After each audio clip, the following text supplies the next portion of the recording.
नमस्कार दोस्तों, कुशीनगर एजुकेशन में आप सभी का स्वागत है। Audio Jungle.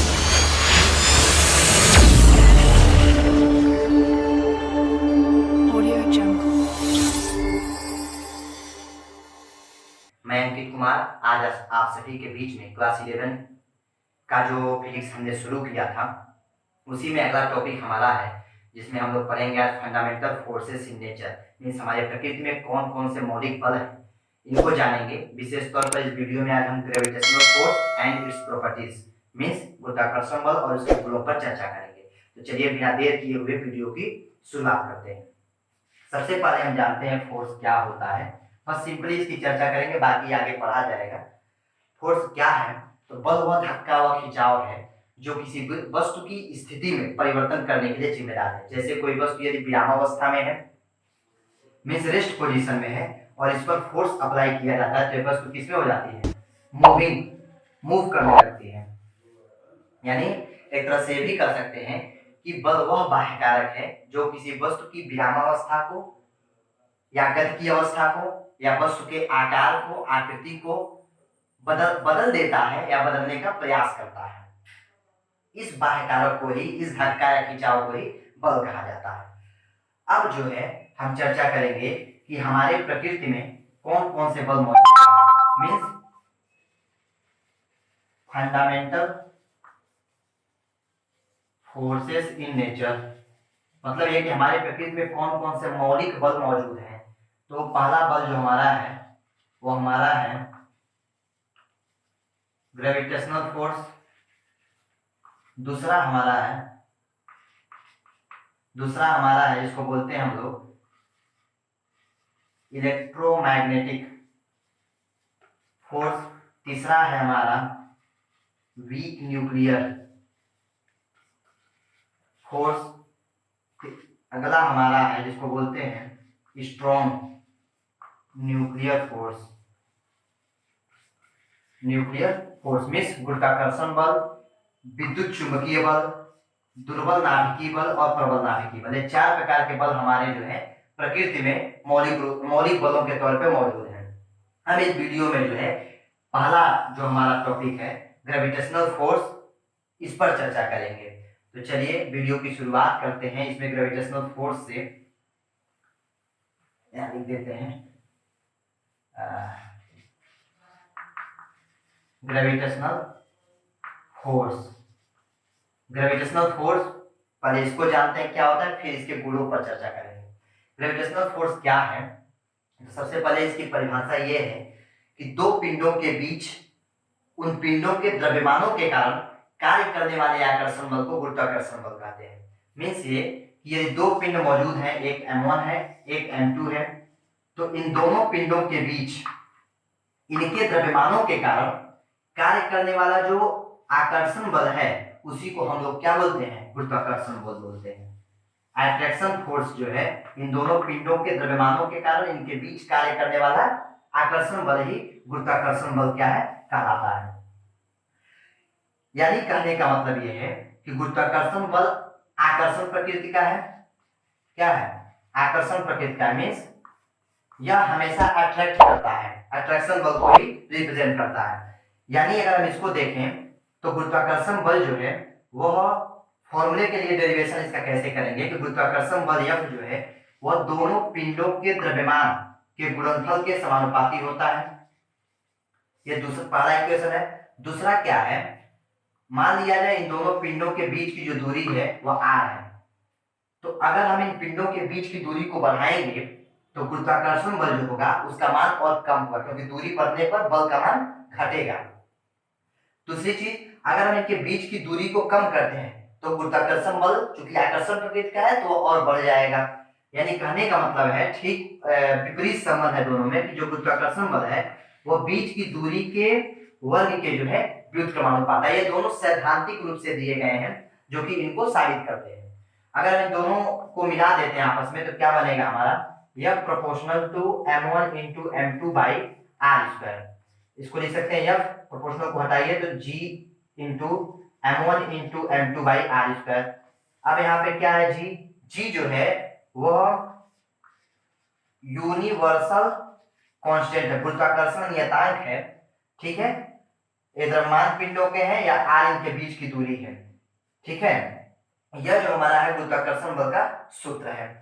परिभाषा क्या है? दो पिंडों के बीच उनके द्रव्यमानों के कारण कार्य करने वाले आकर्षण बल को गुरुत्वाकर्षण बल कहते हैं। या आकर्षण प्रकृति का होता है, मींस अट्रैक्शन फोर्स है।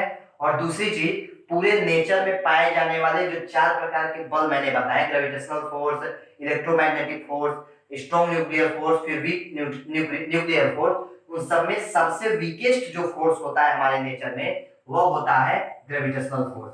यह सबसे वीकेस्ट फोर्स है। वीकेस्ट फोर्स हमारे नेचर में है, सबसे कमजोर, सबसे दुर्बल बल मौजूद है। इसको एक तरह से और समझ सकते हैं, क्योंकि गुरुत्वाकर्षण बल का आभास कैसे होता है कि जब पृथ्वी पर कोई पिंड मौजूद होता है तो वह उसे ऐसा लगता है कि कोई और पिंड जो है उसे अपनी तरफ खींच रहा है। जैसे जब हम पृथ्वी पर खड़े होते हैं तो सामान्यतः तो हमें ऐसा प्रतीत नहीं होता कि हम नीचे की ओर से भी हमें कोई खींच रहा है, लेकिन जब हम वही लिफ्ट में खड़े हो जाते हैं तो हमारे भार के कारण से ऐसा लगता है हमें कि नीचे से कोई खींच रहा है। तो वह बल जो आभास होता है उसी को हम लोग कह सकते हैं गुरुत्वाकर्षण बल। मींस एक पिंड है, उसे हमेशा यह प्रतीत होता है कि कोई दूसरा पिंड उसे हमेशा अपनी ओर खींच रहा है, और दूसरे पिंड को लगेगा कि कोई और पिंड है जो हमें अपनी ओर खींच रहा है। तो इसी आकर्षण बल को जो है हम लोग गुरुत्वाकर्षण बल कहते हैं। अब जो है हम जानते हैं कि गुरुत्वाकर्षण बल के कौन कौन से भौतिक गुण हैं। गुरुत्वाकर्षण बल के कौन कौन से गुण हैं? Properties of gravitational force. गुरुत्वाकर्षण बल के भौतिक गुण को हम देखते हैं। एक गुरुत्वाकर्षण को ही हम संक्षेप में लिखे हैं, ग्रेविटेशनल फोर्स को ही भौतिक गुण कौन कौन से? पहला है कि गुरुत्वाकर्षण बल एक आकर्षण बल है। मींस गुरुत्वाकर्षण बल जो है वह एक आकर्षण बल है, मींस वह अट्रैक्शन फोर्स है। इसी में एक चीज और है कि गुरुत्वाकर्षण बल जो है, हमने कहा या फिर अलग पॉइंट बनाया, गुरुत्वाकर्षण बल जो है वह एक दुर्बल बल है। क्या है? दुर्बल बल है, प्रकृति का सबसे दुर्बल बल है। किंतु क्या हर एक परिस्थिति में यह दुर्बल बल है? नहीं। जब पिंडों के द्रव्यमान मींस m1 और m2 जो दो पिंड हैं, जब इनके द्रव्यमान जो होते हैं काफी अधिक होते हैं, मींस m1 और m2 के द्रव्यमान जो है, जैसे m1 है इसके द्रव्यमान जो है काफी अधिक हो, ठीक, और m2 है इसके भी द्रव्यमान काफी अधिक हो। जब m1 और m2 के द्रव्यमान काफी बड़े होते हैं, काफी अधिक होते हैं, तो उस समय यही ग्रेविटेशनल फोर्स जो हमारा है वह दुर्बल न होकर के क्या हो जाता है? स्ट्रॉन्ग हो जाता है, प्रबल हो जाता है, शक्तिशाली हो जाता है। कब? जब दोनों पिंडों के द्रव्यमान काफी अधिक होते हैं। तो यह जो हमारा हो गया दूसरा पॉइंट हो गया। तीसरा ये है गुरुत्वाकर्षण बल एक केंद्रीय बल है। क्या है? एक सेंट्रल फोर्स है। आप इसको समझ सकते हैं कि दो पिंड हमारे हैं m1 और m2। मैंने बताया कि दो पिंड हैं और दोनों पिंडों को ऐसा लगता है कि कोई दूसरा पिंड है जो हमें खींच रहा है। तो इनके बीच जो अट्रैक्शन फोर्स लगा, ठीक है, अगर हम देखते हैं तो यह एक सीध में मींस यह अट्रैक्शन बल जो है वह क्या होते हैं? इनके केंद्रों से होकर जाने वाली जो रेखा है इसी के अनुदिश काम करते हैं, ठीक। लेकिन यह है कि डायरेक्शन दोनों का जो है एक दूसरे के विपरीत होता है। तो ये सेंट्रल फोर्स हो गया। अगला हमारा ये है कि दो पिंड है, m1 है एक m2 है।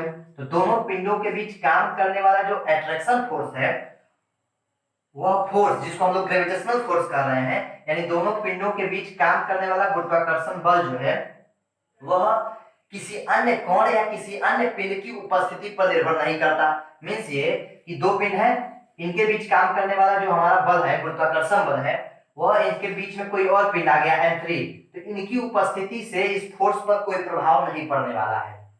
इसलिए हम कहते हैं कि गुरुत्वाकर्षण बल जो है वह एक अन्योन्य बल है। अन्योन्य बल का मतलब यह है कि इस बल की प्रकृति पर जो है या इस बल के मान पर जो है किसी अन्य पिंड के, क्योंकि दो पिंडों के बीच काम कर रहा है, अब इस दो पिंडों के बीच कार्य करने वाले गुरुत्वाकर्षण बल का मान इस तीसरे पिंड के उपस्थिति के कारण से प्रभावित नहीं होते हैं, ठीक। अगला पॉइंट जो हमारा है कि गुरुत्वाकर्षण बल क्रिया प्रतिक्रिया के नियम का भी पालन करते हैं। मींस ये कह सकते हैं कि दो पिंड यदि हमारे हैं m1 है और m2 है, तो क्या होता है? जैसे पृथ्वी ही है, तो हम जितने बल से पृथ्वी हमारा जो भार है वो पृथ्वी पर एक बोझ के जैसे है, वो पृथ्वी पर भार लगा रहा है, ठीक उतने ही भार से पृथ्वी जो है हमें हमारे द्वारा लगाए गए भार को जो है क्या करती है, काटती है, उसको उसका रिएक्शन देती है।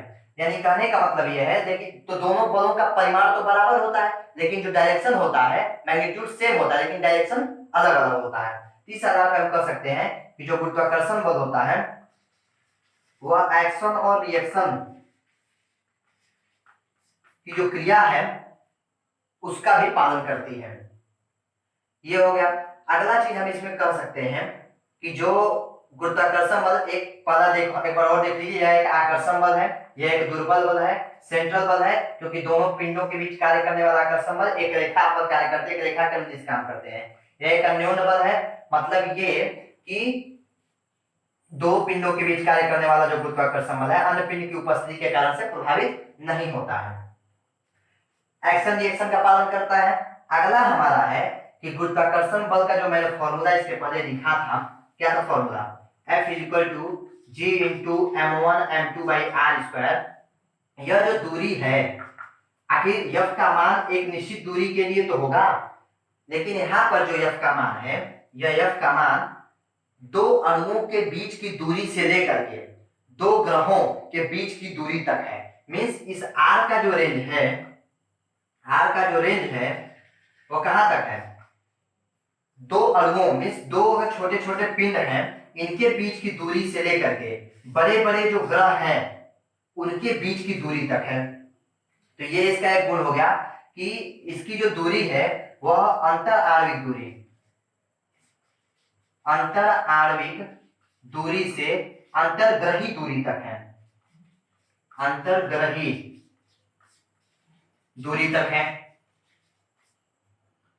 तो यह जो था इसका गुण था 1 2 3 4 5 6। यह जो थे हमारे ग्रेविटेशनल फोर्सेस के कुछ गुण हैं। और एक बात और जो इसमें सबसे इंपॉर्टेंट है कि क्योंकि परीक्षाओं में ऐसे पूछा था गुरुत्वाकर्षण बल क्या है और इसके गुण, तो आप गुणों को भी लिख सकते हैं, 5-6 गुणों को हेडिंग डाल के उसको समझा सकते हैं, तो काफी बड़ा भी हो जाएगा। एक चीज और है कि गुरुत्वाकर्षण बल को उत्पन्न करने वाले कारण कौन से हैं, कौन कौन से, वह कौन सा पार्टिकल है जो ग्रेविटेशनल फोर्स को का ओरिजिन है। तो याद रखिए ग्रेविटॉन क्या है, अगर ऐसे लिखा जाए तो ग्रेविटॉन, अंग्रेजी में बोल सकते हैं या फिर हिंदी में बोले तो ग्रेविटॉन,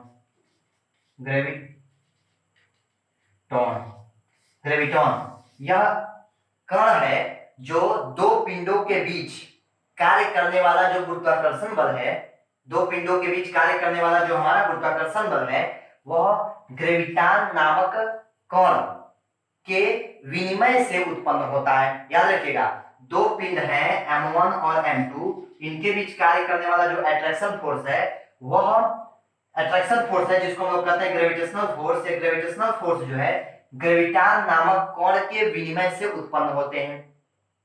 तो यह जो था हमारा आज का टॉपिक था gravitational force and its properties. अगर वीडियो आपको अच्छा लगे तो वीडियो को लाइक करें, शेयर करें, सब्सक्राइब करें और वीडियो को पूरा देखें। धन्यवाद।